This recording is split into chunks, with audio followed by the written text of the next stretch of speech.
The Prince of Wales says the past year has been the hardest of his life. Speaking to the media in South Africa, he said he was proud of both of them. Prince William has just revealed a royal secret that no one saw coming: the existence of a sister kept hidden from the public eye. For years, speculation and whispers surrounded the British royal family.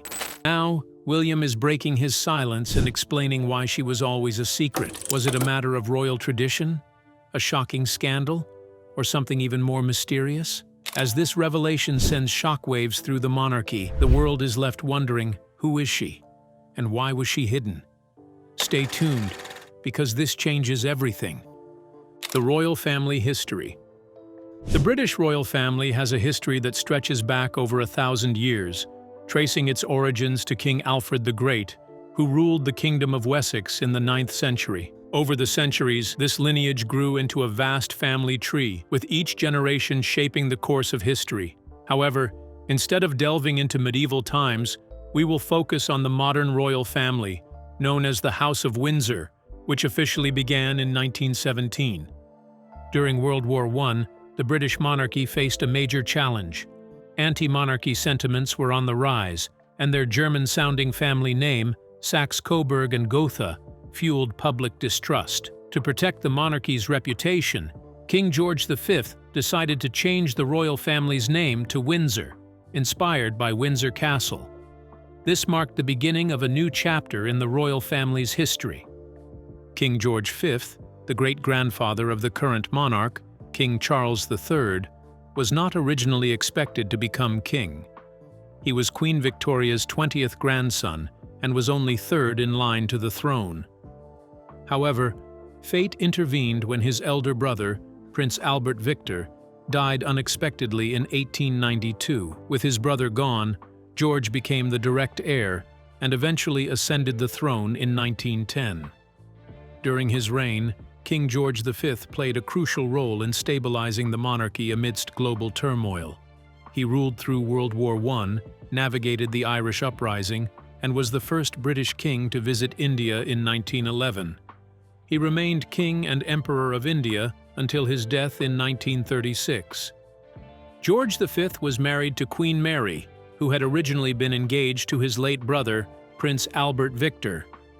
After Albert's untimely death, she married George in 1893, and together they had 6 children: Prince Edward, Prince Albert, Princess Mary, Prince Henry, Prince George, and Prince John. Tragically, Prince John suffered from epilepsy and passed away at the young age of 13. Later, Prince George died in a military air crash in 1942. Upon George V's death in 1936, his eldest son, Prince Edward, became King Edward VIII. However, his reign would become one of the most controversial in British history. Shortly after taking the throne, Edward fell in love with Wallis Simpson, an American socialite and divorcee. At the time, the Church of England did not allow a reigning monarch to marry a divorced person whose former spouse was still alive. This caused a massive scandal, and the British government opposed the marriage. Rather than give up his love for Wallis, Edward made an unprecedented decision. He abdicated the throne in December 1936, shocking the nation.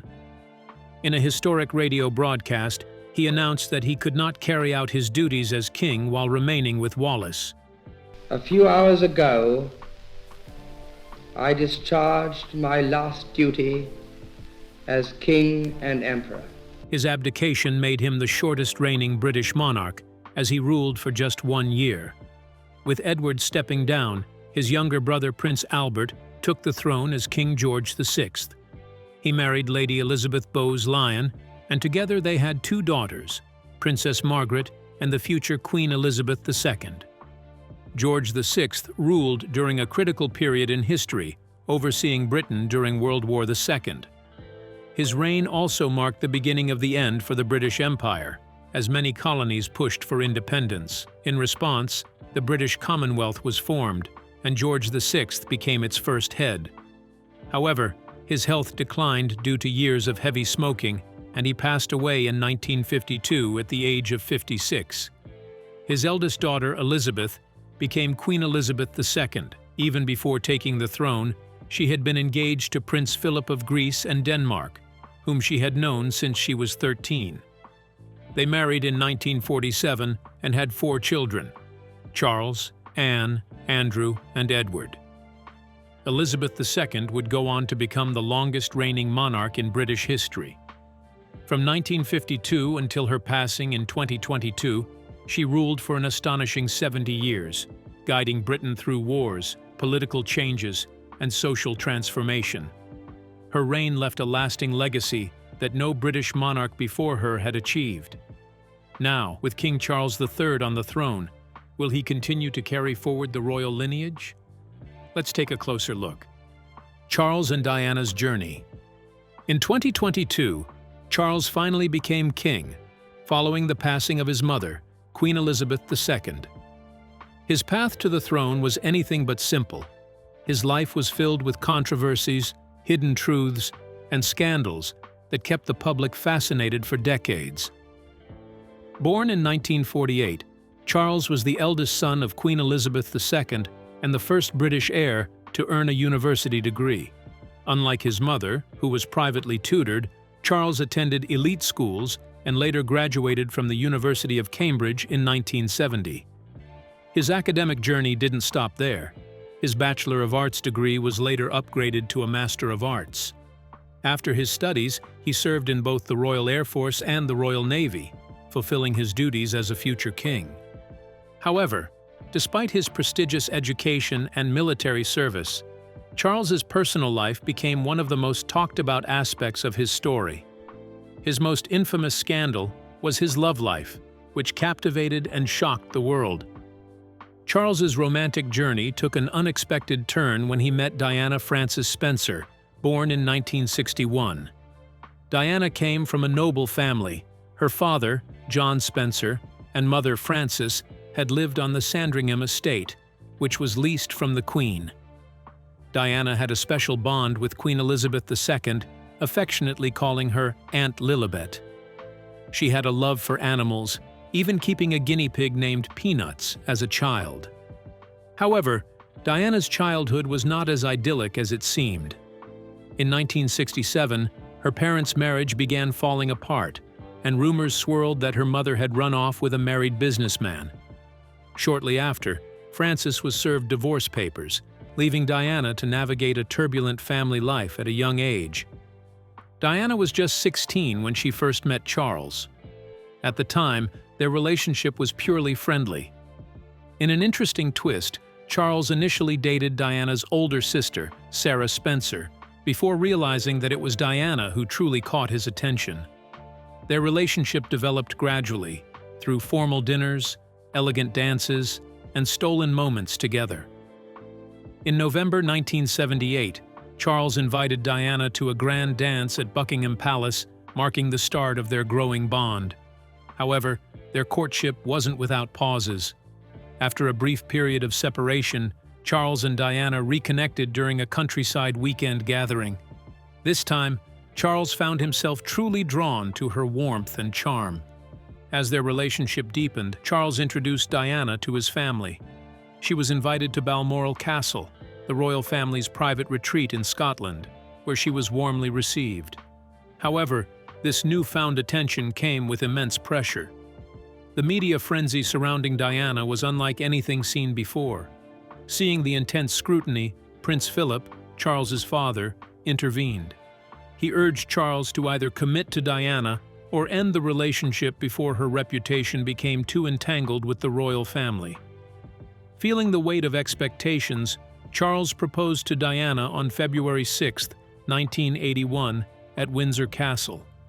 She said yes, and just 18 days later, their engagement was officially announced to the world. The couple gave their first joint interviews, where Diana openly expressed her love for Charles. I had a long time to think about it, because I knew the pressure was on both of us. And it wasn't a difficult decision in the end. However, one moment stood out and raised eyebrows. When asked if he was in love with Diana, Charles hesitantly responded, "Whatever in love means." On July 29, 1981, The world watched as Diana and Charles married in a grand ceremony at St. Paul's Cathedral. Over 750 million people tuned in, and an estimated 600,000 gathered on the streets to catch a glimpse of the new Princess of Wales. The event seemed like a fairy tale come to life, but there were already signs of trouble. At the altar, Diana made a subtle but powerful statement. She reversed the order of Charles's name while reciting her vows and chose to omit the word obey. This small act hinted at her desire for a new kind of leadership, one built on love and respect rather than blind tradition. While the world assumed the newlyweds were embarking on a blissful honeymoon, behind closed doors, Diana was facing a heartbreaking reality. She discovered a bracelet Charles had kept before their wedding, engraved with the letters G and F, standing for Girl Friday. It wasn't for her. It was for Camilla Parker Bowles, Charles's longtime companion. As the days went on, more troubling signs emerged. During their honeymoon, Diana noticed a pair of cufflinks Charles was wearing, engraved with the letters C and P. Suspicious, she confronted him, and Charles brushed it off, claiming they were a gift from a friend. But Diana wasn't fooled. She knew the truth. Camilla was still very much a part of Charles's life. After their honeymoon, Charles and Diana made a public visit to Wales, but something unexpected happened. The people weren't cheering for Charles. Instead, crowds chanted, "We want Diana." She had already won the hearts of the public. Diana soon found solace in a new role, one that set her apart from the rest of the royal family. At a time when AIDS patients were shunned and feared, Diana took a bold stand. She publicly embraced those suffering from the disease, proving that AIDS couldn't be spread through touch. HIV does not make people dangerous to know. You can shake their hands and give them a hug, Diana declared. She refused to let fear dictate how these individuals were treated. Her compassion and willingness to challenge outdated beliefs made her a beacon of hope. She was redefining what it meant to be a royal, putting people before protocol. This was in stark contrast to Queen Elizabeth's more traditional approach, but Diana didn't back down. Despite her public triumphs, Diana's marriage to Charles was crumbling. But what was she hiding from the public? Let's find out. The royal family secret. In a jaw-dropping revelation that has left the world speechless, Prince William has finally addressed one of the royal family's most closely guarded secrets, the existence of a sister the public never knew about. For nearly 3 decades, this woman, named Claire, lived completely out of the public eye, hidden away due to a rare and unusual medical condition. The shocking truth only surfaced when Prince William sat down for an exclusive interview, finally shedding light on why she had remained a secret for so long. Claire was born with an extremely rare condition that caused multiple round, lump-like growths to appear on her face. Although these growths were not harmful, they were highly visible, making her stand out in a way that could have drawn relentless media attention. According to Prince William, the decision to keep her out of the royal spotlight was not out of shame, but rather an act of protection. The family feared the harsh judgment of the media and the unforgiving scrutiny of the public. Throughout her childhood, Claire was raised in complete privacy, shielded from the world's prying eyes. She grew up surrounded by love, but with an understanding that her life had to remain separate from the royal family's public duties.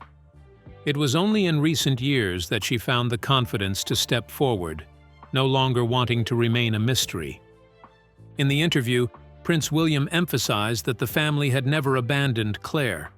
Instead, they made the difficult choice to keep her away from the public gaze so she could live a peaceful life, free from media pressure. "She is and always has been an important part of our family," he explained. "We wanted to give her the freedom to grow up without the burden of public expectations." Claire, now in her late 20s, has expressed her desire to gradually introduce herself to the world, not for fame, but to bring awareness to others who struggle with rare conditions. She hopes that by sharing her story, people who feel different will realize they are not alone. Her courage and resilience have made her an advocate for body positivity, encouraging society to be more accepting and understanding of those who don't fit conventional beauty standards. Recently, Claire made her first public appearance alongside Prince William at a royal event, marking a turning point in her life.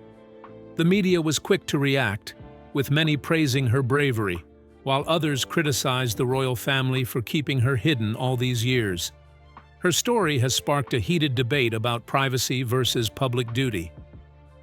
Prince William's honesty about Claire's existence has opened up a much larger conversation about the pressures of being born into a famous family and how society treats people with unique medical conditions. Meanwhile, the drama within the royal family extends beyond Claire's story.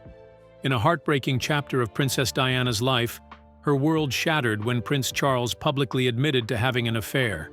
The revelation sent Diana into a deep depression, leaving her struggling with eating disorders, overwhelming sadness, and even thoughts of ending her own life. Feeling trapped in an unhappy marriage, Diana made the painful decision to divorce Charles. Their split became one of the most talked about scandals in modern history, captivating audiences around the world. But instead of fading away, Diana turned her pain into purpose. She traveled to South Africa, where she met with Nelson Mandela and helped establish a charity to support AIDS victims, further solidifying her role as a beloved humanitarian. Diana's emotional struggles had begun much earlier, even before her children were born. In 1981, while pregnant with Prince William, she suffered a terrible fall down the stairs at Sandringham. Although she was physically unharmed, the incident revealed the emotional turmoil she was enduring. She later admitted that the fall wasn't an accident. She had thrown herself down in a desperate cry for help, overwhelmed by self-hatred and despair over Charles's ongoing affair. Her heartbreak deepened after giving birth to Prince William in 1982, as she battled severe postpartum depression. Despite attempts to salvage their marriage, Diana knew Charles's heart belonged to someone else, Camilla Parker Bowles. When she later became pregnant with Prince Harry, she chose to keep his gender a secret from Charles, knowing he had desperately wished for a daughter instead of another son. After 5 years of marriage, their relationship had crumbled beyond repair. But it wasn't just Diana and Charles caught in this complicated web. Camilla's presence loomed over their every interaction. And now, with the revelation of Claire's existence, the royal family's hidden dramas seemed more tangled than ever. Was the royal family right to keep her a secret? Or should she have been introduced to the world much earlier? Should the monarchy be more open about its private struggles, or does maintaining secrecy protect those involved? The royal scandal. By 1986, Princess Diana had started a romantic relationship with James Hewitt, a former cavalry officer who had also been a riding instructor for the royal family. As soon as the media caught wind of this, speculation ran wild. People couldn't help but notice how much Diana's younger son, Prince Harry, resembled Hewitt. This fueled rumors that Hewitt was actually Harry's biological father, but Hewitt firmly denied the claims, explaining that his affair with Diana didn't even begin until 2 years after Harry was born. Despite the swirling gossip, Prince Charles showed little concern. His focus was elsewhere. He was deeply involved with Camilla Parker Bowles. Diana, however, was furious. She saw Camilla as the woman who had shamelessly inserted herself into her marriage. In 1989, Diana reached her breaking point. At a birthday party, she confronted Camilla directly, summoning every ounce of strength to remain composed. "I know what's going on. Don't treat me like I'm stupid," she told Camilla. This shocking confrontation pulled back the curtain on the cracks in Diana and Charles's marriage, making it clear to the world just how bad things had become. The royal family tried to step in, hoping to patch things up, but their efforts were in vain. Before long, secretly recorded phone conversations between Charles and Camilla were leaked to the public, and the world got an unfiltered look at the royal couple's unraveling relationship. Then, in 1992, journalist Andrew Morton released Diana, Her True Story, a book that sent shockwaves through the monarchy. The book, which was based on secret recordings from Diana herself, revealed painful truths about her struggles, her heartbreak over Charles's infidelity, her battles with depression, and even her sense of isolation within the royal family. As the scandal grew, the question of divorce loomed large. The British monarchy was torn. The church strongly opposed the idea of a future king getting remarried while his former wife was still alive. Charles was left at a crossroads. He refused to step down from his royal duties, but his marriage to Diana was beyond saving. Finally, in 1992, Prime Minister John Major officially announced that Charles and Diana had separated. That same year, yet another scandal hit: the leak of intimate phone calls between Charles and Camilla. This forced Charles to address the situation publicly. He even commissioned a documentary about his life, hoping to win back public sympathy.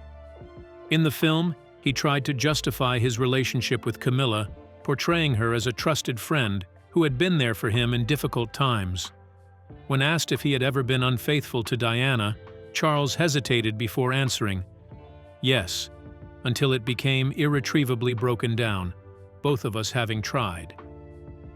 Meanwhile, Camilla finalized her divorce in 1995, and Diana was beginning to rebuild her life. She dedicated herself to humanitarian causes, using her global influence to champion causes like landmine victims and AIDS awareness. But just as she was reclaiming her happiness, tragedy struck. In August 1997, Diana died in a car crash in Paris. Her sudden death stunned the world, and the circumstances surrounding it led to endless speculation and conspiracy theories. Millions mourned her loss, and for many, Charles's relationship with Camilla became even harder to accept. After Diana's passing, Charles knew that if he ever wanted to marry Camilla, he would have to be patient. The public wasn't ready to forgive. Even Queen Elizabeth II was reluctant. She didn't attend Charles's 5th birthday party, simply because Camilla was on the guest list. But time softened the opposition. By 2000, the Queen made a public appearance with Camilla, signaling her acceptance. Slowly, the narrative began to change. Though many still saw Camilla as the other woman, she was no longer a pariah. In 2005, Charles and Camilla finally married, and she was given the title Duchess of Cornwall. Even then, the Queen chose not to attend the wedding ceremony, but she did host a reception afterward at Windsor Castle. Years later, when Charles became king, Camilla was officially given the title of Queen Consort. Before her death, Queen Elizabeth had made it clear that she wanted the public to accept Camilla in this role. In a public statement, she said, "When the time comes, I know you will give Charles and his wife Camilla the same support you have given me." But while Charles and Camilla's relationship had been the focus of public attention for decades, few people knew about Camilla's daughter, Laura Parker Bowles. Laura, the half-sister of Princes William and Harry, grew up largely outside the royal spotlight. But behind closed doors, tensions were high. The complicated love triangle between Charles, Diana, and Camilla deeply affected the next generation. William, fiercely protective of his late mother's legacy, resented Camilla for the pain she had caused Diana.